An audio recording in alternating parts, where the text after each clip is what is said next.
sympathy, but certainly MPs don't either.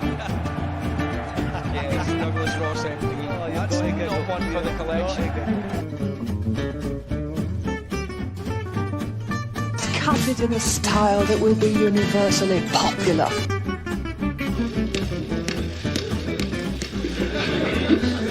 I used to think that Mona Lott was a fictional character, but it turns out it's actually the First Minister of Scotland. In the name of Stephen Kerr, a potato with more vitamin C than a lemon. I am not a potato. Good evening, everybody. Welcome to the I Write Show, Series 3, Episode 3, with Graham Dallas, musician, Sean Moore, poet, and me, Gemma Brannigan. This is the week that apparently there's a new all-girl band starting, a Tory all-girl band. Can you believe it? They're obviously looking for support because their support for their party is waning. So it's Suella Braverman, Priti Patel, Teresa Coffey, Nadine Dorries. And we're looking for your suggestions on what you think the all-girl band should be called. So, Graham, what do you think? The Refugees. You could maybe. That is excellent. I was going to say the boats. What do you think, Sean? I know I shouldn't be so shallow and sexist the day after International Women's Day, but Graham, I don't like a look of yours. Dear, I don't like okay. a look at any of them, actually. Good evening, George Neve, the evil Bams. George has suggested, man. Aye, it doesn't even need to bear any similarity to any previous girl bands. We were all trying to think up all clever. But, aye, the evil Bams, that just about does what it says on the tin, George. Welcome. Good to see you, my man. Graham suggested the Refugees. So, yeah, everybody, pop your ideas in the comments and we'll read them out during the show as you think of them. Shall we go straight on to Door of the Week, or has anybody been up to anything? Yeah, anything to get that picture away, man. See that one on the left? Who's...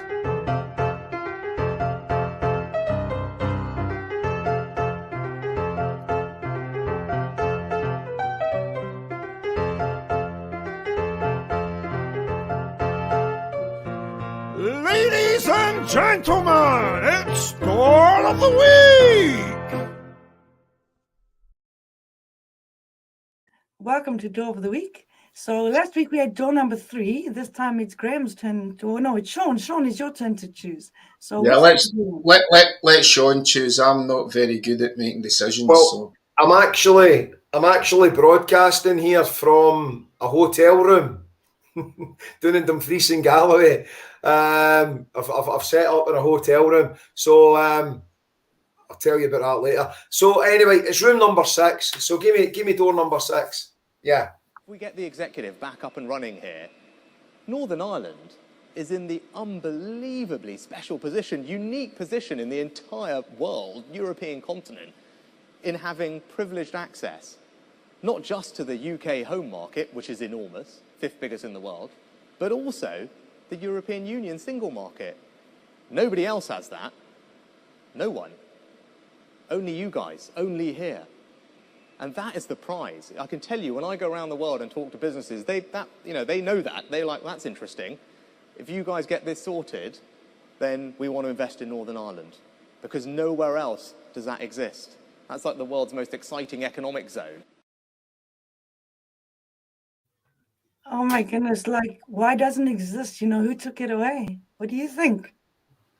The elephant in the room, just absolutely ignoring the elephant in the room, that we all used to have this, and if it's such a great deal, why did you take it away? And actually Sunak is one of those reasons. It was his non-domiciled tax dodging cronies that were one of the main reasons for it. George Neve's asking, is he on coke? Do you know,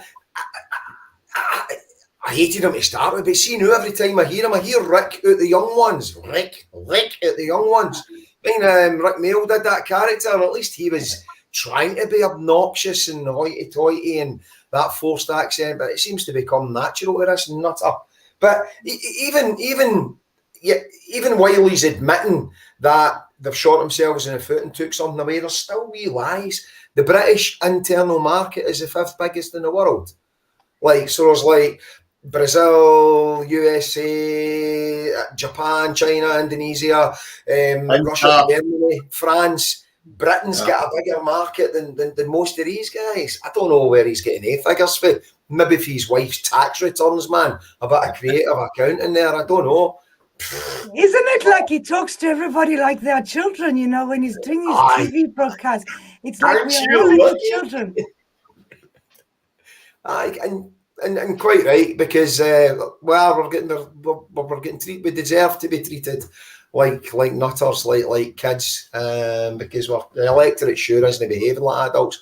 Or maybe the Northern Ireland electorate is the only electorate that is showing a bit of bottle, because they have pandered to these guys. They've gave them what they want, because they know that when the shit hits the fan, they'll not be able to deal with them. Scotland will roll over and take it. Wales will roll over and take it.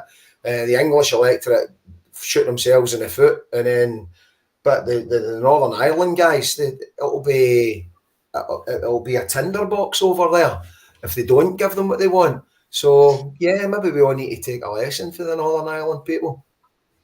Hume said the same special position that Scotland had. Exactly, we all had it, except in Scotland we said, we like this, we want to keep this. What do you think, Graham? I was quite interested in his delivery. Do you know, I think somebody's taking the piss down in London, really, because they gave us that dancing robot woman as the Prime Minister. Then they get rid of her and they gave us Bozo the Clown. Then they get rid of Bozo the Clown. They gave us a Cabbage Patch doll who got outlasted by a lettuce. And now we've got this kiddies TV presenter that looks like Roland Rat, you know, that's giving it. We all know that. We think, you know, it's a big world out there, you know. And he talks to us like we're all 4-year-olds.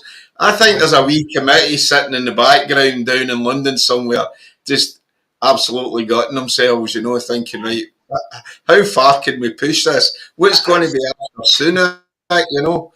Somebody, John Cleese, we're going to get a John Cleese with a funny walk and all that. That's going to be the next. They're going to go too far. Eventually, everybody's going to realise, right, they're taking the piss here. These aren't the real characters, you know. You know what I noticed when he's talking? Sorry. It's like that, the limbo thing. Hello, can you go? Hello, can you go? It reminds me of, remember the buckaroo when you were wee and you pile on something else. How much shite can we pile on this wee donkey before it goes, that's enough? Yeah. And like the British public, the donkey that is the British public is going like, oh, just get some air, man, no bother. Like you were talking about Theresa May, the robot woman. Aye, she was a clown. But we had Nicola Sturgeon just recently looking back at Theresa May and going, at least she could negotiate and she had a bit of decorum about her and she was a bit of a statesperson. She could go and meet other people in other countries and represent Britain, and you wouldn't be like that. Right. So it's like when you're yearning back to the likes of Theresa May thinking that was a glorious time for politicians, that shows you how really, really scraping the barrel there now, doesn't it, man? I think they're all having a bet to see how low they can go, man. Scraping the bottom of the gene pool. Robert Knight says that Tories are always evil. Do you know, Robert, we like to talk about the the ins and outs of politics and all the wee intricacies and things like that, man. But I'm totally with you, man. Whatever the Tories are doing, I want to do the opposite. And it's a value base. You're doing that at the moment. We had that Bampot as well. He might be the next sort of. Well, we've got the guy we did before with the 4 aliases, haven't we? What's his name? Dominic Green or something? Mm-hmm. Michael Green, or is it Sebastian Fox? Michael Green. Aye.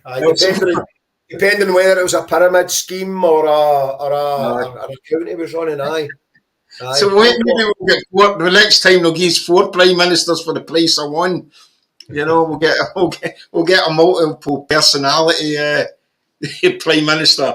So Grant Sharps turns up and they go, yes, Mr. Sharps. He'll go, no, I'm Mr. Green. Oh no, I'm Mr. Fox today. Yeah, they can get a prime minister. That would test to see how far they could go. I think he should be next, or maybe that Bampot that was saying we should all be out fighting. We should be sending our troops over to fight the Russians.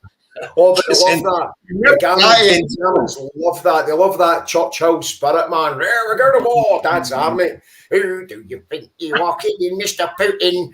And they all love that. See when you're arguing with them online, everyone's got a Spitfire or freaking Churchill or something like that for a profile. They love all that. Aye, singing Vera Lyng songs and things like that. Oh, bloody awful, man. But that's a good point about the multiple personalities. I think that actually might be the get-out clause. Like, when they finally get charged, when the Metropolitan Police do what they're supposed to be doing and get out these guys' pockets and charge them, or when they go to the European Court of Human Rights for sending back boats or whatever, or denying a country its right to have a referendum and self-determination, when they get dug up, they'll maybe play that wee card and say, no, it was schizophrenia, that was the other guy, I was Nick, that was somebody else, I thought I was him. I've just clicked on, actually, just looking at, we had the robot woman, as I say, and then we had the clown, then we had the Cabbage Patch doll, now we've got the Roland Rat, the kiddies TV presenter. I think it's Lord Snooty next. It's got to be in it. It's going to be Mog. It's got to be Lord Snooty. It would spoil it if it wasn't, if you know what I mean, if it wasn't that character. I think it's like digging through the Beano, innit? Okay, we've got the robot dancer, we've got, in the next page, you're going to, you know it's just going to be Lord Snooty in the next page. So, or the kids' cartoon characters, but never the cute ones, always the villains. Wouldn't it be I know crazy? that's subject. You'll keep your suggestions coming in, guys, about the girl band. If you caught at the beginning of the show, if not, we had the lineup. Suella Braverman, Pretty yeah, give us Pathetic, your Coffee and suggestions. Making Dories. Give us your suggestions on the name for the new Tory girl group. What about the U-boats? Oh, The torpedoes? so Maybe funny. we could... Yes. Oh, dear. The deep sea bit, okay. Right, so that's what we're looking for, yeah. We're looking for names for this new girl group. Okay, Good evening, Gail McAteer. Is that no horror film like the Addams Family, the Monsters? But no, it's no the Monsters, it's something else, she's saying. Oh, that's so funny. So, yeah, keep your comments coming in about what you think the All-Girl Band should be, the Tory All-Girl Band. And I think we're going to go on to the Brassos now, isn't it? Okay, dokie.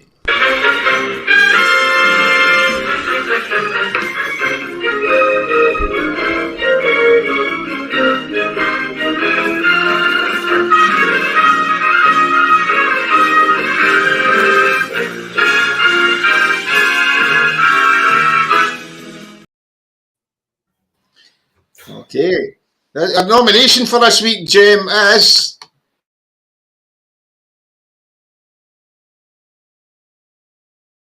The circumstances under which Labour would allow a second Scottish independence referendum? None whatsoever.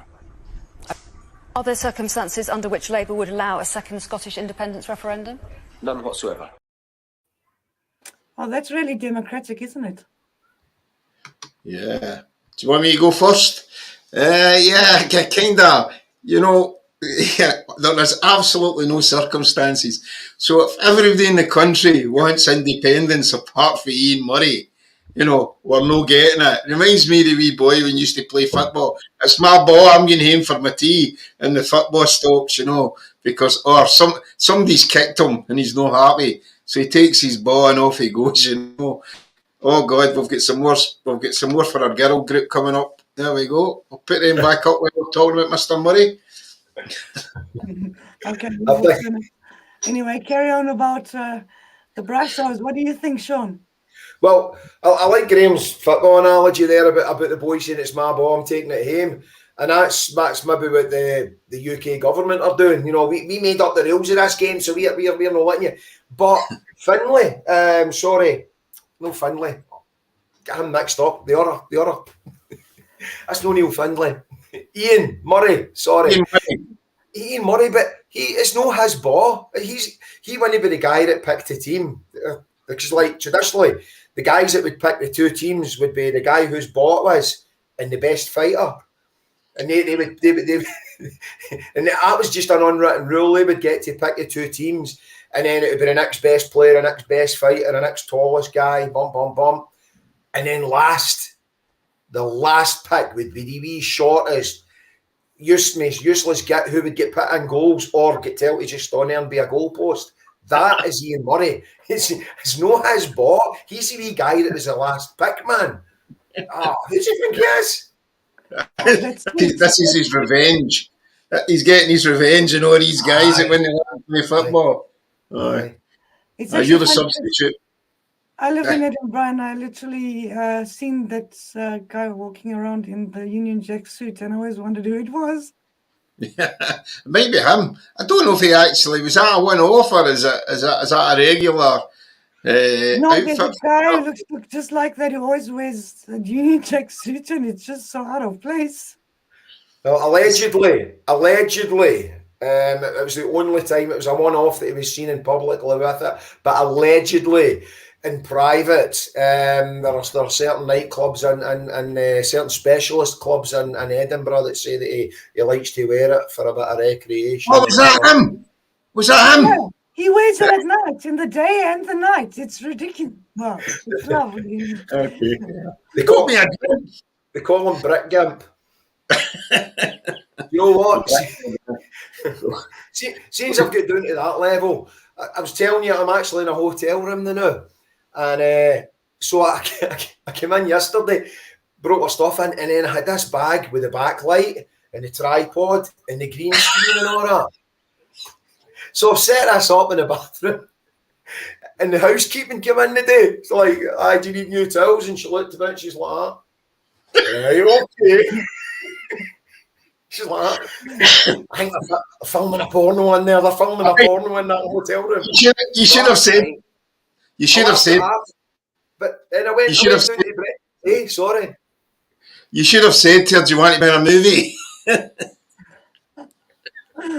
Didn't she out of there? For a couple of extra Nescafe sachets and some of the wee milk things, they never give enough of them, man. See you were walking through the lobby, Sean, is everybody looking at you? There's all the staff giving it. George Neve has just asked if I'm on the toilet. No, always look this strange. George! No, on the toilet, man. I brought the chair in for the dressing room, bend the room there. Here we go. The soft boat stabbers. That's a nice sinister name. But the hotel thing. So that was fine. Housekeeper went on her way, never said any more about it. But then my wife was doing at breakfast this morning, and the manager was like, "Are you back again, hen? What's this? Episode 7 or something new? Is this? Who does he know you?" The sequel. We should maybe ask for suggestions for Sean's movie. Maybe we shouldn't actually. We'll get put off. I thought the soft boat stabbers was a suggestion for a movie. But that's about the dinghies, isn't it? That's about the dinghies. Aye. Good God. I think we should ask Stephen Flynn what he thinks about the Brasso Awards. A bit. Aye. That was Ian Murray. Aye. But Mr. Flynn's doing well down there, isn't he? He seemed to kind of embrace the role a bit more. And a bit different. I mean, your man, his predecessor, there was a bit of kind of humour, and he kind of tapped into that kind of debating club old boys thing down there, or a bit of repartee. Flynn's more the kind of Mary Black school of the talk shite. I like that. It's needed. He's kind of good because you see him standing up there, and he's deadpan, and you think Sunak must be giving, what's coming, man? What's coming? Because he's quite razor sharp, isn't he, in his attacks, I find that there's no flanneling about it. It's just concise. And he totally rattled him on Tuesday, or Wednesday. Aye, to the extent that they had to phone up their pals in the British media and go, "Do you want to give this guy a bit of grief for mentioning us in the same boat as the same breath as the Nazis? Because we don't like that." I just don't like it because it's near the truth, man. No, and that's pretty much is, I mean, demonising, all joking aside, demonising asylum seekers is pretty much what the Germans did to the Jews in the 1930s, And they're getting it's the more same gold. kind of thing. The Jews are destroying our country. You know, that's what they were saying, and that's what they're basically saying down in England. These asylum seekers are, you know, they're destroying your country. It's but they don't like, yeah, as you say, they don't like you. They don't like you to draw comparisons. Tories hate that, don't they? They hate you drawing comparisons about, you know, anything. But so maybe we should go light on the old Spike Girls here, eh? Spike Girls, yay! What is this aimed at? Aye, Farage or Enoch Powell. That's what he was asking. Who Richie Sunak was getting his influence from? Yeah. Was it? Yeah. I think it was. That was. I mean, Farage.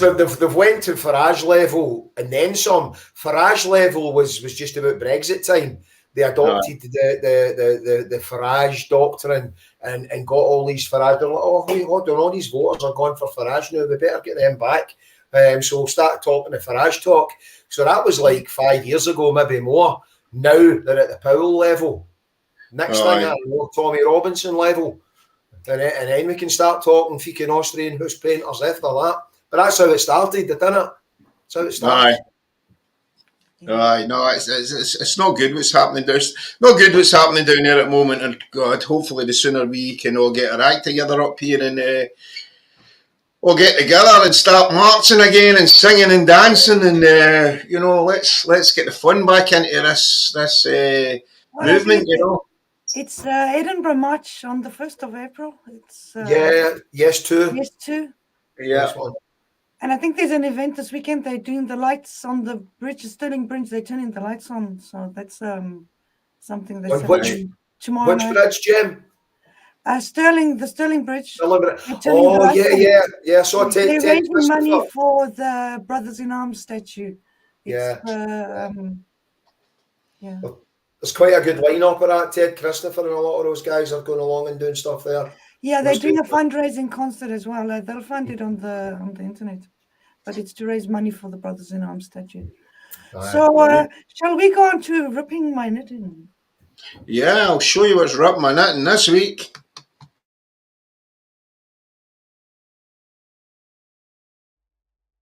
These are arguments that have been made relentlessly for the last 8, 9, 10 years. Tell me about currency. What would you do with currency? But I wouldn't be standing. Well, I wouldn't be standing for election if I didn't think there was more that we could do on the economy. I wouldn't be making my pitch about the economy and about my track record if I didn't think there was more that we needed to do, not just in terms of investing in economic prosperity now. It's no Kate Forbes or it's not a leadership debate. It's the currency. Why do they not answer the question? You know what I mean? Just flip it. Just say, like, well, I'm going to put this wee guy up. It was last week, and he basically says it as it is. Let's just see what he's got. If the Scots leave, Francine, they are going to take their oil. And you look at UK's balance of trade, balance of payments, without the oil, without the Scottish oil, what's left here, Little England, or Great Britain, or Great England, whatever we'll call it then, doesn't have much to sell to the outside world anymore. Isn't it like every country's got a currency, but they always have to go on about the currency, you know? Well, yeah, the thing that gets me here is, you know, they try and say, oh, we're going to use this or we're going to use that. Why don't they flip it and say, what are you going to do when you take the Scottish economy out of the pound? What's it going to be worth when you've no oil there? Flip it back on them, because they'll be begging us to keep the pound once the decision's made, because you'll not get 50 cents for a pound if you take the Scottish economy out of it, because they've got, as he says, what do they have to sell down there? I'm sorry, I'm getting a wee bit serious, but they've not got anything to sell. They sold off all their industry. At least up in Scotland, you know, we still produce things, and you know, massive whiskey industry, massive oil industry, massive renewable industry, lots of water to sell to them as well, you know. They have to change their currency to the stone, not the pound. No, as I say, if we don't keep the pound, they're in serious bother. That's the way I see it, and that's if I was a politician, which I'll never be, because I just never will be. But all I would say to them is, no, what's England going to do once Scotland go? What's their pound going to be worth? And flip it. And I think that is quite good, because that's opening the dialogue on their platforms, because this is like the British press, the British Broadcasting Corporation. It's all the unionist channels that will say, what currency are you going to use? Right. So although we can put it out in our channels, by the way, here's the statistics, here's the Macron report that was buried, here's this, that, and the next thing. We can do that as much as we want, but we are only reaching our people, or a few maybes. Whereas if we put this question on their platforms, then folk will start going, oh, wait a minute, like Scott, Britain's biggest food export, because we've been talking about food imports recently. Excuse me, or the tomatoes and stuff like that. Britain's biggest food export has consistently been Scottish salmon, year on year on year on year on year on year, and so that's an economy of 60 million people. I'm pretty sure it went off for an economy of 5 million people. Well, the thing that got me was, right, and I just came into my head there actually saying it, during the Brexit debate, you know, when Boris Johnson was going round and we'll have all these new opportunities to sell British produce to the world. And I remember they were talking about, and they eventually made fun of it, but they were asking him what he was going to sell. And do you remember it was pork pies? That's what he could come up with, pork pies. And when you think about it, if you ask that question, what have they got to sell other than pork pies and their shite beer? I know. About cheese. I know a lot of people like real ale, but you know, give me a pint of lager. I'm just pint of Tennent's will do me. Sorry. Stay away for that, John Smith's. Aye. So Pete Skelly's got a suggestion. All right. Tell them we're going to use. We see through bags of oil. Right. Pete, that could be Pete Scally and the Four Skins. Yeah. Pete, that could be your backing band. Yeah, there's a wee backing band for you. Your backing vocalist. Robert Knight's got another event that's going on the weekend in Elgin. There's a youth rally in Elgin. That's a nice one. Up in Elgin, because obviously that's kind of, there's a lot of Tory heartland up there, isn't there? That's Drossie's home area. Couple of garrison towns up there as well. So yeah, good luck with that one, guys. Good luck with that one. You got a wee doing today, didn't you? You got a wee doing in Parliament today. But anyway, so that was that's what's ripping my knitting this week. You know, let's just answer the currency question by asking them, what's their pound going to be worth once the oil's taken out of it? Because they've got nothing to sell. And as I say, I think as soon as we get independence, they'll be begging us to keep the pound. But anyway, see what happens. I get to deck one after each song. I sincerely hope, Peter, that was not predictive text. You could call it. The E replaced an I, or I don't know. Was that? See if you say that in an Australian. See if you say it in an Australian accent, mate. I want to deck that Tory. You could call them not a full deck, and somebody else. Somebody's calling them the 4 decks. 4 decks. There you go. Back up. Full deck, aye. Yeah, I think next week we'll maybe put them back up, and we'll ask for songs for their first album. What numbers we could put in their first album? We need to get a name for them. What was it? I would fall. Pete's decided that the risk wasn't quite worth it. Do you know what, Pete? I don't think it would matter, because if you look at that, what was her name? That coffee one. If you look at that I think she's got enough for the two of you, mate. I think she would let you use hers if yours fell off, man. Right. let's let's tidy this up a wee bit. But anyway, so there we go. Watershed. Okay, so has anyone else got any more names of suggestions for the Tory All-Girl band that's starting? So their party is really losing support, and they're starting this all-girl band to try and get support. So anyone's got any news ideas? Yeah. Well, if there's any suggestions for songs for the first album, that's my party, and I'll cry if I want to. Maybe Boris could feature in that one. But what was that clip? It was a girl band that did it.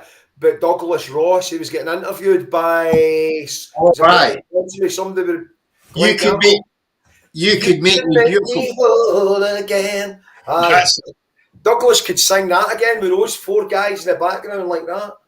Well, that could be Douglas Ross. Aye, they could do a wee number, couldn't they? Aye. Together, Douglas Ross and them. What was it? Not so much the Temptations as I'm not really tempted at all. Thanks. Something like that. Dear, quite a good band, right? There we go. Pete Skelly's got another suggestion. Sugar Mutts. Sugar Mutts. Dear. There's some things that sugar can't sweeten, and there's sometimes it'll just not work. Sugar wouldn't be enough. Dear. Very good. Okay, well, that's been a really funny show. So has anyone else got anything that's coming up this next week? Graham or Sean? Let Graham have a turn.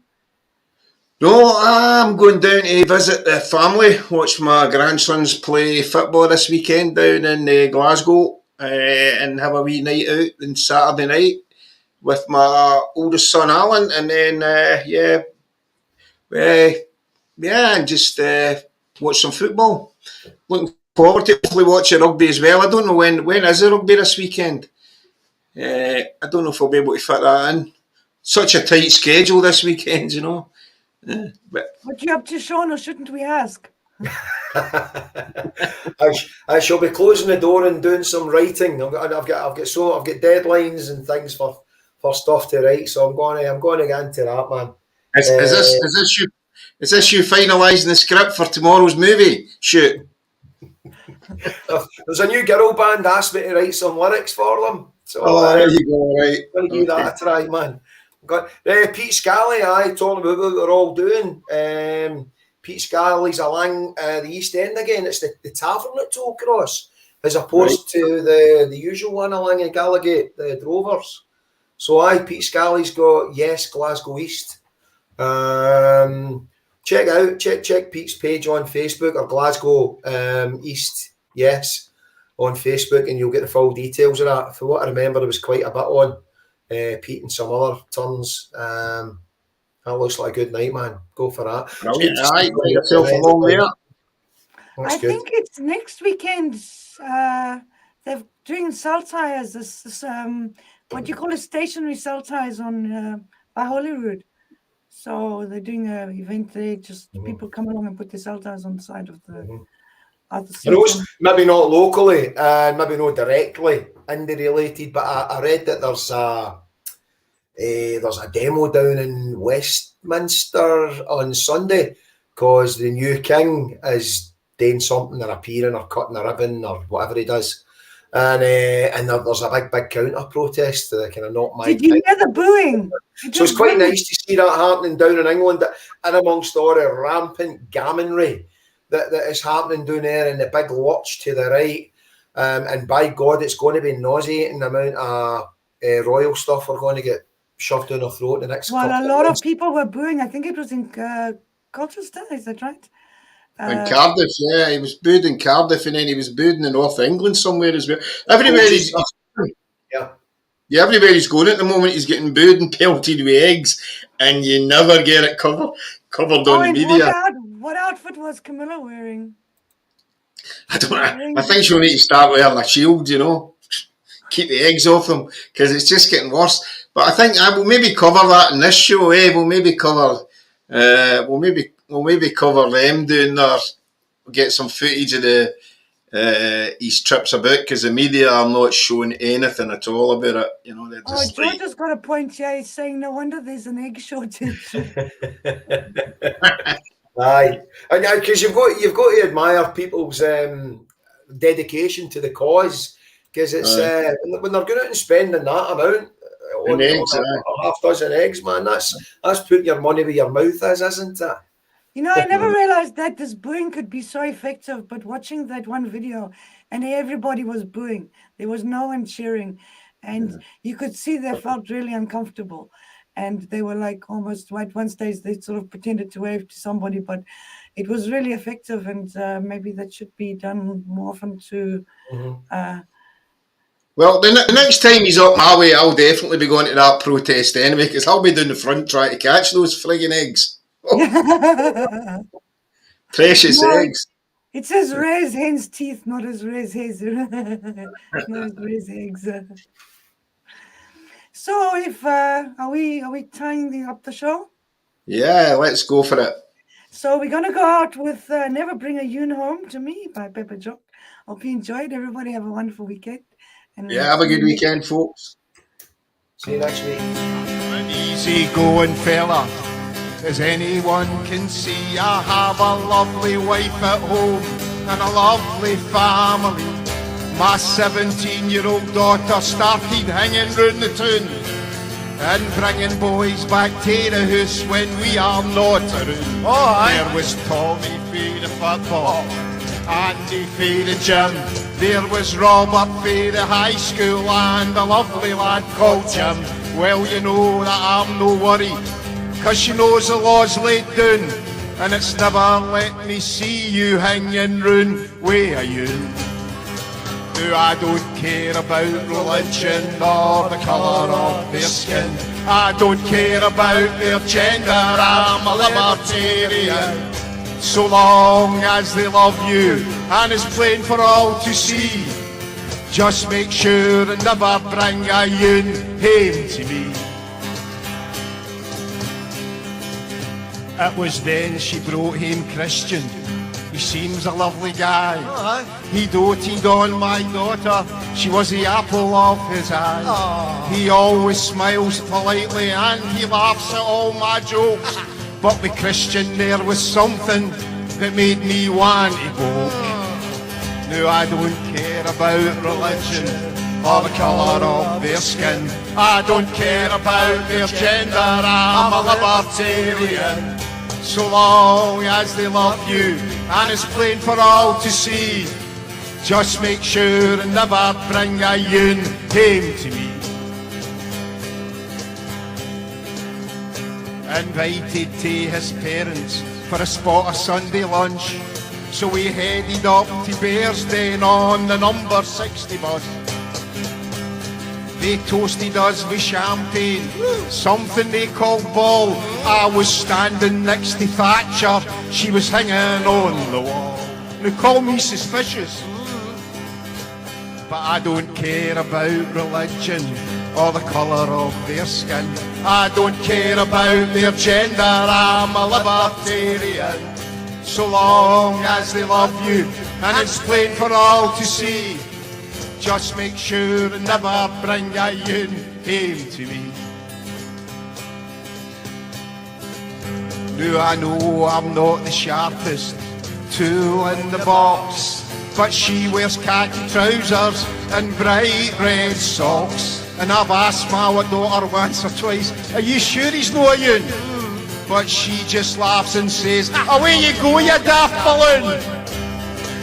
Well, I don't care about religion or the colour of their skin. I don't care about their gender, I'm a libertarian. So long as they love you and it's plain for all to see, just make sure and never bring a yoon home to me. Let you try it.